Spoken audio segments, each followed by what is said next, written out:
वाह, आज हम जा रहे हैं भरती। भरती जो मेरे घर से करीब 1 किलोमीटर दूर है। देखो रेलवे लाइन के किनारे से रास्ता है जो गांव को जाता है। ये देखिए रास्ते में पड़ रहे हैं बड़े खूबसूरत खूबसूरत बाजार। वाह, ये रास्ता एकदम पक्का है, ये सीधे गाँव की तरफ जाता है। बस पहुँचने ही वाले हैं, थोड़ी दूर है यहाँ से। हरियाली और क्या नज़ारा है, बेहतरीन नज़ारा है। इस नज़ारे को आप देख रहे हैं कितना खूबसूरत। उड़ गए हम लोग। देखिए हम आज एक ऐसे किसान के पास जा रहे हैं जो परंपरागत खेती छोड़कर कराते हैं कैश फार्मिंग, जिसमें सब्जियां बोना है, फल की पैदावार करना है। तो हम ये जानना चाहेंगे कि आज वो परंपरागत खेती छोड़ के उन्होंने क्यों फल और सब्जियों को बोना शुरू किया। और ये पिछले 5-6 साल से मैं नोटिस कर रहा हूँ कि वो इस तरह की पैदावार करते हैं। देखिए हम आ गए उनके खेत पर। मैं कैमरामैन से चाहूँगा कि वो दिखाएं। देखिए ये देखिए तोरई की बेल लगी है। वाह, ये तोरई की बेल और बैंगन की वो लगी हुई है। बांस हैं और इनके ऊपर तार बंधा हुआ है जिस पे बेल इनके ऊपर चढ़ जाती है और लौकी या तोरई है वो लटकते रहते हैं और इन पर किसी तरह का कीड़ा या खरपतवार का कोई असर नहीं होता है। लीजिए अब हम पहुंचने वाले हैं, बस पहुंच गए अपने डेस्टिनेशन पर। अब हम बात करेंगे किसान। सलाम, नमस्ते, सत श्री अकाल। किसान दर्पण चैनल में आपका स्वागत है। आज हमारे साथ हैं कुलदीप भरती से एक किसान हैं जो परंपरागत खेती छोड़कर, चूँकि परंपरागत खेती में जैसे कि आपको पता है कि गेहूँ, चावल या दलहन की खेती यानी कि दालें होती हैं, तो इन्होंने छोड़कर, मैं कई सालों से नोटिस कर रहा हूँ क्योंकि मेरा यहाँ अक्सर निकलना होता है। ये मेरे आस पास का ही इलाका है। ये गांव है करीब 1 किलोमीटर दूर पे बरहेती। तो ये बड़े मुझे अजीब मतलब महसूस होता था, कई मरतबा महसूस होता था ये किसान कैसे हैं जो आसपास में सभी जगह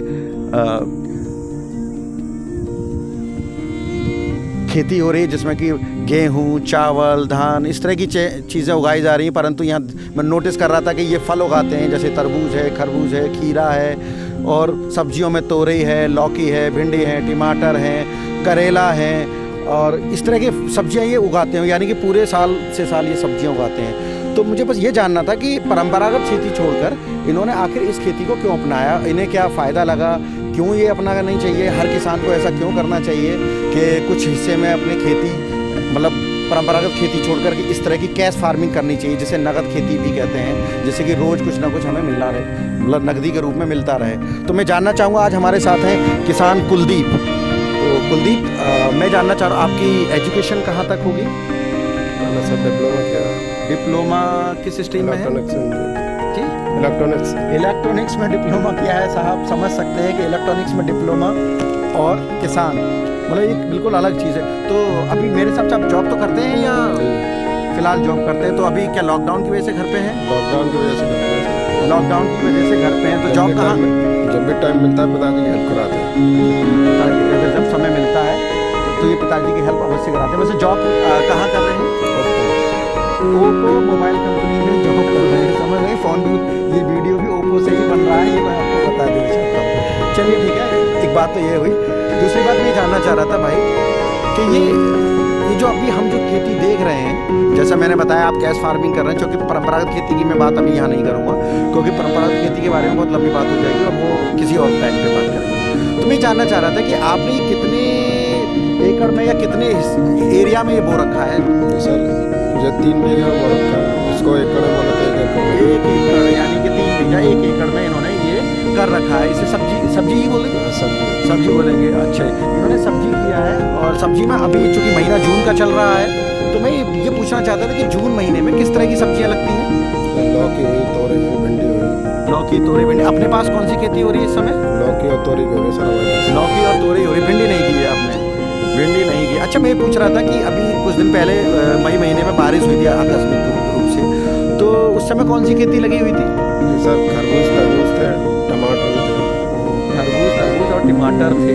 तो ये खरबूज और तरबूज और टमाटर तो ये तो बेमौसम हो गए क्योंकि बारिश से सब खराब हो जाते हैं। अच्छा, अगर एक भी बारिश अगर पड़ जाए तो ये ख़राब हो जाते हैं। अच्छा, तो मैं ये पूछ रहा था कि ख़राब होने की दशा में क्या आपने कोई प्रिकॉशंस अपनाए, जैसे कि इसका बीमा कराया था फसल का? नहीं, बीमा नहीं कराया सर। इसका फसल का बीमा नहीं कराया, इसीलिए कहते हैं कि प्रधानमंत्री फसल बीमा योजना अवश्य बीमा जरूर कराना चाहिए, क्योंकि किसी भी आकस्मिक आपदा, चूँकि बारिश, अब देखिए मई महीने में इतनी ज़बरदस्त बारिश हुई कि खेतों में पानी खड़ा हो गया था, शायद टमाटर की खेती आपकी जल गई, पूरा खराब हो गया, पूरा ख़राब हो गया, और तरबूज भी चले गए बिल्कुल, क्योंकि मई महीने में बताते हैं कि खूब गर्मी पड़ती है, तो टमाटर और तरबूज और खरबूज बहुत अच्छे पैमाने पे होते हैं और अच्छी पैदावार भी होती है। पर ऐसा इस बार बारिश की वजह से सब बहुत नुकसान हुआ, तो शायद मेरे हिसाब से लागत भी नहीं निकली ना, लागत भी नहीं निकली सर। अच्छा, तो मैं ये पूछ रहा था कि इसमें कोई जैविक खेती करते हैं आप? नहीं, जैविक खेती तो नहीं है, वो जैविक खेती नहीं है सर। तो मैं पूछ रहा था कि ये जो तोरई और ये इस समय हम देख रहे हैं लौकी, तो ये हाइब्रिड है या देसी है? सब कुछ हाइब्रिड है, सब कुछ हाइब्रिड है, मतलब हाइब्रिड खेती ही है। तो ये अपने बीज से नहीं उपजेगी? नहीं, एक बार इसका बीज केवल यूज होता है, उसके बाद नया बीज लेकर आते हैं। नई, यानी कि कंपनियां ही देती हैं, और हर बार कंपनी कुछ अलग नई कंपनी आती है। जो रिटेलर हैं, जितने भी ये आप देख सकते होंगे कि जो कीटनाशक दवाएं बेचते हैं या बीज बेचते हैं, तो वो अक्सर इनके, ये बता रहे थे कुछ दिन पहले, ये शिकायत थी इनकी कि वो क्या करते हैं कि हर बार एक नई कंपनी का बीज इन्हें दे देते हैं कि ये बहुत अच्छा है और ये बेच लीजिए, क्योंकि शायद उन्हें मुनाफा ज़्यादा होता होगा, या कोई कंपनी वाले स्कीम देते होंगे इस प्रकार की कि ये वाला बीज लगा लीजिए तो ये आपको इतना एकड़ में इतना फ़ायदा देगी, इतनी जो है पैदावार होगी, बम्पर पैदावार होगी, ऐसा करके वो इन्हें दे देते हैं। अच्छा, मैं ये जानना चाह रहा था, आइए थोड़ा सा चले, तो कुलदीप भाई इस खेती में, चूँकि जाहिर है कि ये फ़ायदे के लिए ही किया जा रहा है, तो मैं ये जानना चाह रहा था कि कितना फ़ायदा होता होगा, मतलब जो लागत है उसके अनुसार, मतलब 2, 3, 4 गुने का लाभ तो होता ही होगा। हाँ, इतना तो होता ही है, क्योंकि हर आदमी काम मेहनत करता है अपना पानी। अच्छा, इसमें पानी कितना लगता है? क्या परंपरागत खेती की तरह ही लगता है या कुछ कम लगता है, या बिल्कुल नामात्र में ही काम बन जाता है? सब्जी में तो सर परंपरागत खेती से ज़्यादा पानी लगता है। तो आपके यहाँ ट्यूबवेल की व्यवस्था है या कैसे, मतलब बोरिंग वगैरह कैसे है? ट्यूबवेल है। आपका ट्यूबवेल है, तो अच्छा, इसमें पानी ज़्यादा लगता उधर साइड में। अच्छा, ट्यूबवेल से अच्छा। मैं जानना चाह रहा था कि ये जो फसल, जब आपकी अभी तोरई देखिए, मैं देख रहा हूँ कि तैयार है, और आपकी शायद लौकी भी तैयार है, ज़रा दिखाएं लौकी और तोरई की तरफ, जो तैयार है उसकी तरफ देखो, वो लौकी है, आप देखें लौकी लटक रही है, तो शायद मैं देख रहा हूँ कि तोड़ भी लिया आपने लौकी? नहीं तोड़ लिया, अभी स्टार्टिंग है, ये लगाया है अभी इसको। अच्छा, ये तोड़ ली है और कुछ रह गई है, यानी कि सुबह ही तोड़ ली होगी? सुबह तोड़। माफ़ कीजिएगा, मैं आपको नहीं दिखा पाया कि लौकी अभी कितनी बड़ी बड़ी थी, क्योंकि मैं वहाँ देख के आया हूँ जहाँ ये इन्होंने रखा हुआ है, वहाँ काफ़ी बड़ी लौकी हैं जो बिक रही हैं, और तोरई भी शायद वहाँ बिक रही हैं, तो बड़ी हैं। मैं नहीं अभी दिखाने में सक्षम नहीं हूँ कि बड़ी लौकी आपको दिखा सकूँ कि लगी हैं। तो बहरहाल ये है कि रोज़ इस पे से लौकी और तोरई टूटती हैं, और फिर कहाँ, मतलब इसे भेजते हैं? मंडी सप्लाई करते हैं। मंडी सप्लाई करते हैं, ये समझ लीजिएगा, डेली मंडी जाना होता है, डेली मंडी सप्लाई होती है, यानी कि नगद कमाई होती है, ये समझ लीजिएगा। दर्शक किसान भाइयों, ये एक चीज़ बतानी थी मुझे। अच्छा, ये जानना चाह रहा था कि आप अन्य किसान भाइयों को क्या सलाह देना चाहेंगे? क्या परंपरागत खेती बिल्कुल छोड़ देनी चाहिए, या ऐसे ही रेशियो में जैसे कि आपने करी कि 10 बीघा में से 7 बीघा पे आप परंपरागत खेती करते हैं और कुछ हिस्से में आप ये सब्जी वब्जी बो के अपना काम चलाते हैं, तो इसमें ये सलाह आप देना चाहेंगे? मैं तो सर यही सलाह देना चाहूँगा कि दोनों साथ साथ करना चाहिए। तो उसका फ़ायदा जब, मतलब कैसे, मतलब कैश फार्मिंग से पर डे आमदनी होती है हर बंदे की। जी जी। और दूसरी बात ये कि समय का जो सदुपयोग है, जो कि वैसी फार्मिंग जो कर रहे हैं हम, हाँ, उसमें एक बार हमने धान लगा लिया तो 20 दिन बाद पानी लगाने लगेगा, यानी 20 दिन तक कोई काम नहीं। फिर अब किसान का क्या करेगा? मतलब काम तो करना है ना, डेली खाते हैं तो डेली कुछ ना कहीं से इनकम भी चाहिए होगी।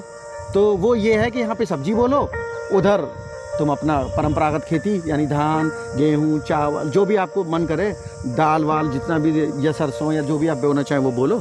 इस तरह से आपके पास डेली काम भी रहेगा और नगद कमाई भी होगी। तो मैं ये देख रहा था कि अच्छा, इसमें कितनी कीटनाशक पड़ जाती है 1 एकड़ में, यानी 3 बीघे में कितनी कीटनाशक पड़ जाती होगी? वो तो सर हर कंपनी अलग बताती है, यानी कि बीज के अनुसार ही है कि भाई इतनी इस पे पैदावार होगी? नहीं, अलग अलग किसी में 10 ml पड़ता है एक टंकी में। 10 ml पड़ता है। हाँ, किसी में 20 ml। अच्छा अच्छा, तो दवाई का नाम मैं जानना चाहूँगा तो बता दें कि चूँकि ये लौकी और ये तोरी में मतलब नाम वो चेंज होता रहता है अच्छा ना। चेंज होता रहता है। अच्छा, मतलब साल वो चेंज करते रहते हैं, हर बार कोई ना कोई नई स्कीम बता देते हैं ना लोकल जो विक्रेता हैं कि इस बार ये लगा लो तो पैदावार बढ़ जाएगी और इसे पिछली बार से ज़्यादा होगी। क्योंकि हर बार ये शिकायत करते होंगे जाके कि भाई पिछली बार तो कुछ कम हुआ, ऐसा हुआ और वैसा हुआ, तो जाहिर है कि फिर वो हर बार उन्हें नई स्कीम दे देता है उठा के कि ये लो इस बार और पैदावार हो जाएगी, तो ये लेके आ जाते हैं। तो मैं देखिए चूँकि जानकारी काफ़ी महत्वपूर्ण रही होगी, ये मैं सभी किसानों से अनुरोध करूंगा कि मेरे चैनल को लाइक और सब्सक्राइब करें। इस तरह का अगर कोई भी आपको अगर जानकारी चाहिए या कोई भी किसान चाहता है कि मुझे जानकारी देनी है कि अन्य किसान भाइयों को, जिससे कि सभी का लाभ, सभी का फ़ायदा है, तो मैं ये चाहूँगा कि आप मेरे नंबर पे, चूँकि मैं मोबाइल नंबर मैं आपको दिए देता हूँ, उस पर कॉल कर सकते हैं। और अगर कुलदीप भाई से अगर किसी तरह की इसकी फसल के बारे में जानकारी लेनी है कि भाई परंपरागत खेती छोड़ के इसमें कैसे कैसे फ़ायदा, ये बीज कब लगेगा, कितने दिनों में तैयार हो जाएगी फसल और कैसे और कहाँ क्या करना, तो इसके बारे में इनका नंबर भी मैं डिस्क्रिप्शन बॉक्स में डाल दूँगा कुलदीप भाई का, तो आप वहाँ से भी संपर्क करके पता कर सकते हैं।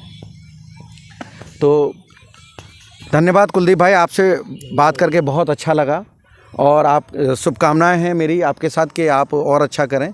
अच्छा, मैं एक चीज़ और जाते जाते पूछूंगा कि फसल बीमा योजना आपने कुछ कराया है कभी? नहीं, अभी नहीं। चलिए मैं इस पर रिव्यू पे कभी लूँगा कि फसल बीमा योजना देखिए किसानों को भी पता भी नहीं है, और यहाँ पूरा मतलब इतनी बड़े पैमाने पे एडवर्टाइजिंग की जाती है कि प्रधानमंत्री फसल बीमा योजना जनसेवा केंद्र पे पता करें, CSC सेंटर पे जाके पता करें, यहाँ करें वहाँ करें, मतलब बहुत लंबी चौड़ी वो होती है जिम्मेदारी। हम दबाव भी बनाया जाता है कि आप इतने का बीमा कराइए, ये कराइए, और किसान को पता भी नहीं है कि फसल बीमा योजना में उसको क्या लाभ होने वाला है। अगर सब्जी का भी कराएगा तो 5% है प्रीमियम, शायद मुझे याद है, और अगर परंपरागत खेती है, अगर धान और उसका कराते हैं 2 और 3%, 1.5% और 3% का वो है, उसमें प्रीमियम जाता है, तो काफ़ी फ़ायदे का सौदा है। तो फिलहाल इस पर कभी फिर भी बात करेंगे। तो मैं चाहूँगा कि मेरा चैनल लाइक और सब्सक्राइब करें। धन्यवाद।